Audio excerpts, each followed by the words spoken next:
Hello বন্ধুরা, তোমরা কেমন আছো সবাই বলো। আমি দেখো আজকে কাঁচা আমের চাটনি বানাচ্ছি।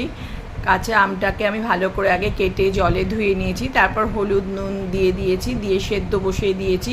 তোমরা এইভাবে সত্যি বলছি একবার এই চাটনিটা করে দেখো, ভীষণ ভালো লাগে খেতে। আমার তো বান্ধবীরা আমার চাটনি খেয়ে ওরাও এইভাবে এখন চাটনি বানায়। আমসত্ত্ব, কিশমিশ, আমের মধ্যেও আমসত্ত্ব আবার কিশমিশ দিয়েছি। দেখো দিয়ে ভালো করে ফুটিয়ে নেব। তারপরে এর মধ্যে চিনি দেব। চিনি দিয়ে ভালো করে যখন একদম চিনিটা গলে যাবে, একটুখানি গাঢ় হয়ে যাবে, তখন আমি ঢেলে একটা বাটিতে রাখবো। এরপরে আমি পাঁচফোড়ন আর একটু শুকনো লঙ্কা দিই যাতে গন্ধটা ভালো হয়। একটু শুকনো লঙ্কা আর পাঁচফোড়ন দিয়েছি দেখো।